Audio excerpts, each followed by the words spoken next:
H.P. Lovecraft. The Festival. I was far from home, and the spell of the eastern sea was upon me. In the twilight I heard it pounding on the rocks, and I knew it lay just over the hill where the twisting willows withered against the clearing sky and the first stars of evening.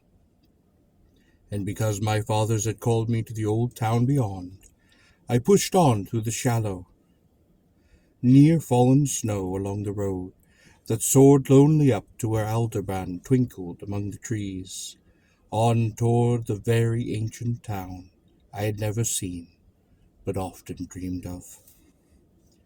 It was the Yuletide, the men call Christmas, though they know in their hearts it is older than Bethlehem and Babylon. It is older than Memphis and mankind. It was the Yuletide, and I had come at last to that ancient sea town, where my people had dwelt and kept festival in the elder time, when festival was forbidden. Where also they had commanded their sons to keep festival once every century, that the memory of primal secrets might not be forgotten. Mine were an old people, and were old even when this land was settled 300 years before, and they were strange, because they had come as dark fugitive folk from opiate southern gardens of orchids, and had spoken another tongue before they learned the tongue of the blue-eyed fishers.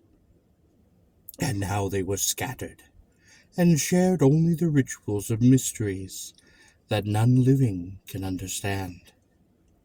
I was the only one who came back that night to the old fishing town as legend bade, for only the poor and the lonely remember.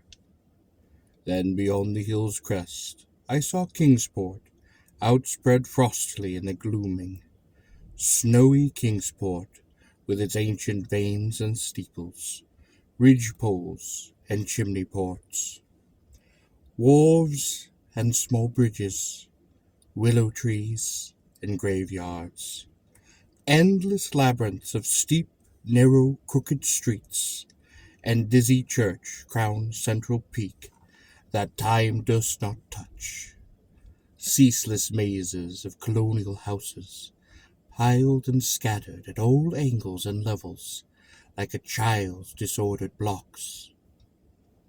Antiquity hovering on grey wings over winter-whitened gables and gambrel roofs, fanlights and small-paned windows, one by one gleaming out in the cold dusk to join Orion and the archaic stars, and against the rotting wharves the sea pounded, the secretive, immemorial sea out of which the people had come in elder time.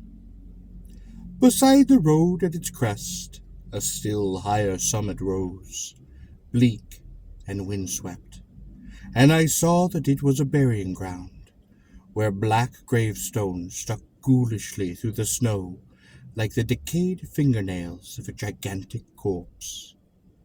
The printless road was very lonely, and sometimes I thought I heard distant horrible creaking, as of the gibbet in the wind. They had hanged 4 kinsmen of mine for witchcraft in 1692, but I do not know just where. As the road wound down the seaward slope, I listened for the merry sounds of a village at evening, but I did not hear them. Then I thought of the season, and felt that these old Puritan folk might well have Christmas customs strange to me, and full of silent hearthside prayer. So after that I did not listen for merriment, or look for the wayfarers, but kept on down past the hushed lighted farmhouses and shadowy stone walls, to where the signs of ancient shops and sea taverns creaked in the salty breeze. The grotesque knockers of pillared doorways glistened along deserted unpaved lanes in the light of little curtained windows. I had seen maps of the town, and knew where to find the home of my people. It was told that I should be known, and welcomed. For village legend lives long, so I hastened through back street to Circle Court, and across the fresh snow on one full flagstone pavement to the town, to where Green Lane leads off behind the market house. The old maps still held good, and I had no trouble, though at Arkham they must have lied when they said the trolleys ran to this place, since I saw not a wire overhead. Snow would have hid the rails in any case. I was glad I had chosen to walk, for the white village had seemed very beautiful from the hill, and now I was eager to knock at the door of my people, the seventh house on the left in Green Lane, with an ancient peaked roof and a jutting second story, all built before 1650. There were lights inside the home when I came upon it, and I saw from the diamond window panes that it must have been kept very close to its antique state. The upper part overhang the narrow grass-grown street, and nearly met the overhanging part of the house opposite, so that I was almost in a tunnel, with the low stone doorstep wholly free from snow. There was no sidewalk, but many houses had high doors reached by double flights of steps with iron railings. It was an odd scene, and because I was strange to New England, I had never known its like before, though it pleased me. I would have relished it better if there had been footprints in the snow, and people in the streets, and maybe a few windows without drawn curtains. When I sounded that archaic iron knocker, I was half afraid. Some fear had been gathering within me, perhaps because of the strangeness of my heritage, and the bleakness of the evening, and the queerness of the silence in that aged town of curious customs. When my knock was answered, I was fully afraid, because I had not heard any footsteps before the door creaked open. But I was not afraid long, for the gown-slippered old man in the doorway had a bland face that reassured me, and though he made signs that he was dumb, he wrote a quaint and ancient welcome with a stylus and wax tablet he carried. He'd beckoned me into a low candlelit room with a massive exposed rafter and dark, stiff, sparse furniture of the 17th century. The past was most vivid there, for not an attribute was missing. There was a cavernous fireplace, and a spinning wheel, at which bent old woman and loose wrapper, and sleep deep-poked bonnet sat back toward me, silently spinning despite the festive season. An indefinite dampness seemed upon the place, and I marveled that no fire should be blazing.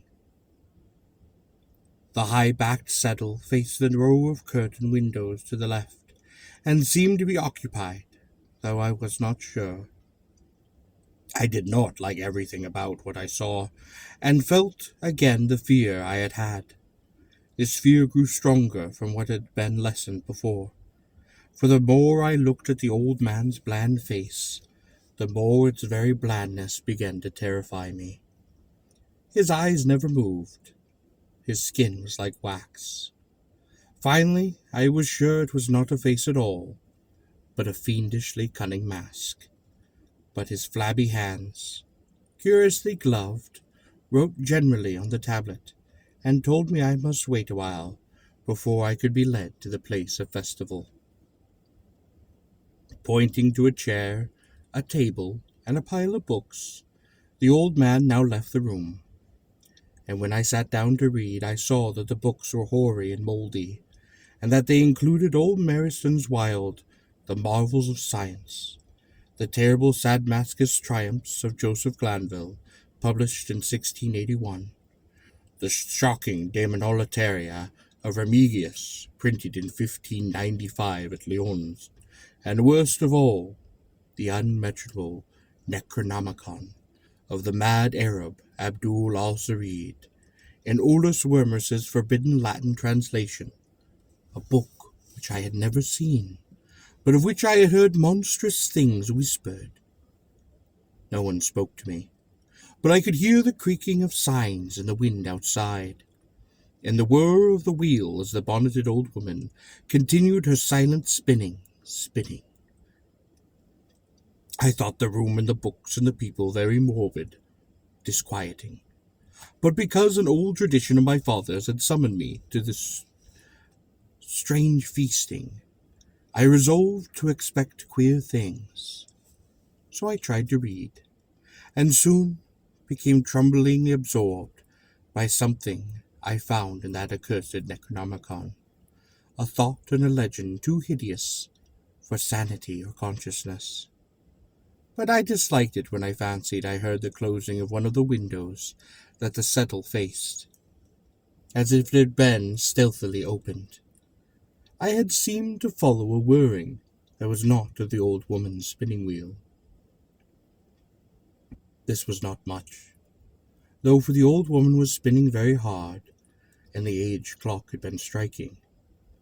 After that I lost the feeling that there were persons in the settle, and was reading intently and shudderingly when that old man came back, booted, and dressed in a loose antique costume, and sat down on the very bench, so that I could not see him.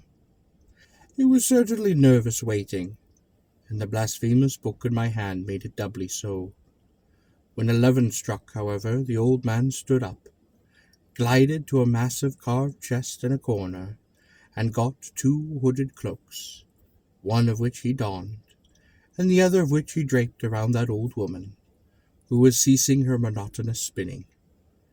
Then they both started for the outer door, the woman lamely creeping, and the old man, after picking up the very book I had been reading, beckoning me as he drew his hood over that unmoving face, or mask. He went out into the moonless and tortuous network of that incredibly ancient town, went out as the lights in the curtained windows disappeared, one by one, and the dog-star leered at the throng of cowled, cloaked figures that poured silently from every doorway and formed monstrous processions up this street and that, past the creaking signs, the antediluvian gables, the thatched roofs, and diamond-paned windows, threading precipitous lanes where decaying houses overlapped and crumbled together, gliding across the open courts and churchyards where the bobbing lanthorns made eldritch drunken constellations. Amid these hushed throngs I followed my voiceless guides, jostled by elbows that seemed preternaturally soft, and pressed by chests and stomachs that seemed abnormally pulpy.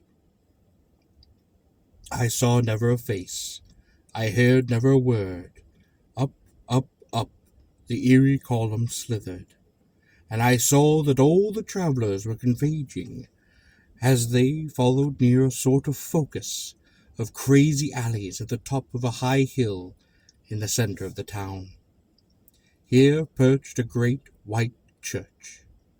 I had seen it from the road's crest when I looked at Kingsport in the new dusk, and it had made me shiver because Aldebaran had seemed to balance itself momentarily upon that ghastly spire. There was an open space around the church, partly a churchyard with spectral shafts, and partly a half-paved square swept nearly bare of snow by the wind, and lined with unwholesomely archaic houses, having peaked roofs and overhanging gables. Death fires danced over the tombs, revealing gruesome vistas, though queerly failing to cast any shadows. Past the churchyard, where there were no houses, I could see over the hill's summit, and watch the glimmer of stars in the harbour, though the town was invisible in the dark. Only once in a while a lanthorn hobbled horribly through serpentine alleys on its way to overtake the throng that was now slipping speechlessly into the church. I waited till the crowd had oozed into the black doorway, and till all the stragglers had followed. The old man was pulling upon my sleeve, but I was determined to be last. When I finally went, the sinister man and the old spinning woman before me, crossing the threshold into the swarming temple of unknown darkness. I turned once to look at the outside world, as the churchyard phosphorescence cast a sickly glow upon the hilltop pavement, and as I did so, I shuddered. For though the wind had not left much snow, a few patches did remain upon the path near the door, and in that fleeting backward look, it seemed to my troubled eyes that they bore no mark of passing feet, not even mine. The church was scarcely lighted by all the lanthorns that had entered it, for most of the throng had already vanished. They had streamed up the aisle between the high white pews to the trap door of the vaults, which yawned loathsomely open just before the pulpit, and were now squirming noiselessly in. I followed dumbly down those foot-worn steps, and into that dank, suffocating crypt. The tail of the sinuous line of night marchers seemed very horrible, and as I saw them wiggling into a venerable tomb, they seemed more horrible still.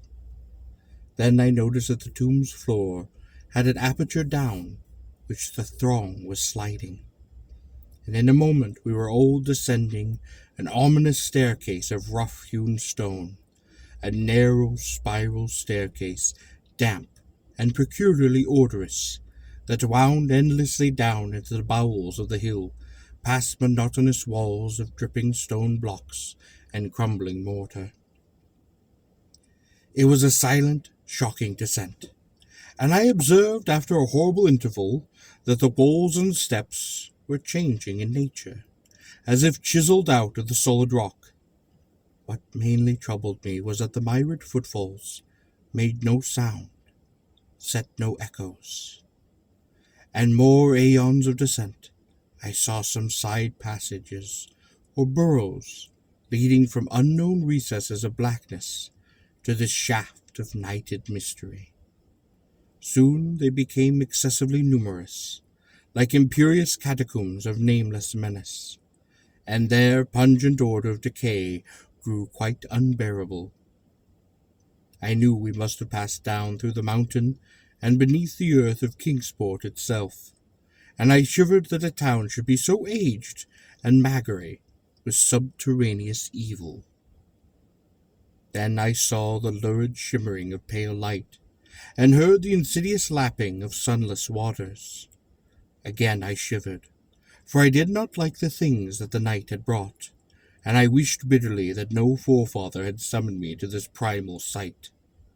As the steps in the passage grew broader, I heard another sound, the thin, whining mockery of a feeble flute, and suddenly there spread out before me the boundless vista of an inner world, a vast fungus shore, litten by a belching column of sick greenish flame, and washed by a wide, oily river that flowed from abyssals frightful and unsuspected to join the blackest gulfs of immemorial ocean. Fainting, gasping, I looked at that unhallowed Erebus of Titan toadstools, leprous fire, and slimy waters, and saw the cloaked throngs forming a semicircle around that blazing pillar. It was the Yule rite, older than man, and fated to survive, the primal rite of the solstice, and of spring's promise beyond the snows, the rite of fire and evergreen, light and music. And in that Stygian grotto I saw them do the rite, adore the sick pillars of flame, throw into the water handfuls gouged out of the viscous vegetation, which glittered green in the chloritic glare. I saw this, and I saw something amphorously squared, far away from the light, piping noiselessly on a flute, and as the thing piped, I thought I heard noxious muffled flutterings in that fortress darkness where I could not see. But what frightened me most was that flaming column, spouting volcanically from depths profound and inconceivable, casting no shadow as healthy flame should, and coating the nitrous stone above a nasty venomous verdigris. For in all that seething combustion no warmth lay, only the clamminess of death and corruption. The man who had brought me now squirmed to a point directly beside that hideous flame, and made his stiff ceremonial motions to the semicircle he faced. At certain stages of the ritual they did groveling obsequience, especially when he held above his head the abhorrent Necronomicon he had taken with him, and I shared all the obsequies, because I had been summoned to this festival by the writings of my forefathers. Then the old man made a signal to the half-seen flute player in the darkness, which player thereupon changed its feeble drone to a scarcely louder drone in another key, precipitating as it did so a horror unthinkable and unexpected. At this horror I nearly sank to the lichened earth, transfixed with a dread not of this nor any world, but only of that mad space between the stars. Out of that unimaginable blackness, beyond the gangrenious glare of that cold flame, out of the Tartarian leagues through which that oily river rolled uncanny, unheard, and unsuspecting, there flopped, rhythmically, a horde of tame, trained, hybrid-winged things that no sound eye could ever wholly grasp, no sound brain can ever wholly remember. They were not crows, nor moles. They were not buzzards, nor ants. They weren't vampire bats, nor decomposed human beings. They were something I cannot, and I must not recall. They flopped limply along, half with their webbed feet, and half with their membranous wings. And as they reached the throng of celebrants, the cowled figures did seize and mount them, and they rode off one by one along the reaches of that unlighted river, into the pits and galleries of panic, where poisoned springs feed frightful and undiscoverable cataracts. The old spinning woman had gone with the throng. The old man remained only because I had refused when he motioned me to seize an animal and ride like the rest. I saw when I staggered to my feet that the amorphous flute player had rolled out of sight, but that two of the beasts were patiently standing by. As I hung back, the old man produced his stylus and tablet, and wrote that he was the true deputy of my fathers, who had founded the Yule worship in this ancient place, that it had been decreed that I should come back, and that the most secret mysteries were yet to be performed. He wrote this in a very ancient hand, and while I still hesitated, he pulled from his loose robe a seal ring, a watch, both with my family arms, to prove that he was what he said. But it was hideous proof, because I knew from old papers that the watch had been buried with my great-great-great-great-grandfather in 1698. Presently the old man drew back his hood, and pointed to the family resemblance in his face, but I only shuddered, because I was sure that that face was merely a devilish waxen mask. The flopping animals were now scratching restlessly about the lichens, and I saw the old man was nearly as restless himself. When one of the things began to waddle and edge away, he turned quickly to stop it, so that the suddenness of his motion dislodged that waxen mask from what should have been his head. And then, because nightmare's positions barred me from the stone staircase down which we had come, I flung myself into the oily underground river that bubbled somewhere to the caves of the sea. I flung myself into that putrescent juice of earth's inner horrors, before the madness of my screams could bring down upon me all the charnel legions that these pest gulfs might conceal. At the hospital, they told me I had been found half frozen in Kingsport harbor at dawn, clinging to that drifting spar that ancient sent to save me. They told me I had taken the wrong fork of the hill road the night before. I had fallen over the cliffs at Orange Point, a thing they deduced from prints found in the snow. There was nothing I could say, because everything was wrong. Everything was wrong. With the broad window showing a sea of roofs in which only about 1 in 5 was ancient, and the sound of trolleys and motors in the streets below, they insisted this was Kingsport, and I could not deny it. When I went delirious at hearing that the hospital stood near the old churchyard in Central Hill, they sent me to St. Mary's Hospital in Harkham, where I could have better care, and I liked it there, for the doctors were broad-minded, and even lent me their influence in obtaining the carefully sheltered copy of Al-Sareed's objectionable Necronomicon from a library of Miskatonic University. They said something about a psychosis, and I agreed I had better get any harassing obsessions off of my mind. So I read again that hideous chapter, and I shuddered doubly, because it was indeed not new to me. I had seen it before. Let footprints tell what they might, and where it was I had seen it were best forgotten. There was no one, in the waking hours, who could remind me of it, but my dreams are filled with terror, because of phrases I dare not quote. I dare quote only a single paragraph, put into such English as I can make from that awkward low Latin. The nethermost caverns, wrote the mad Arab, are not for the fathoming of eyes that see, for their marvels are strange and terrific. Curse the ground where dead thoughts live new and oddly bodied, and evil the mind that is held by no head. Wisely did Ibn Shabgo say, that happy is the tomb where no wizard hath lain, and happy the town at night, whose wizards are all ashes.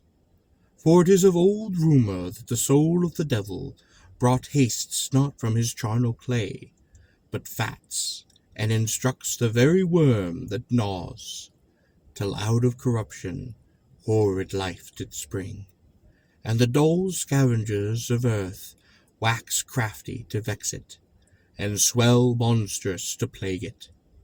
Great holes secretly are dug, where the earth's pores ought to suffice, and things have learned to walk that ought to crawl.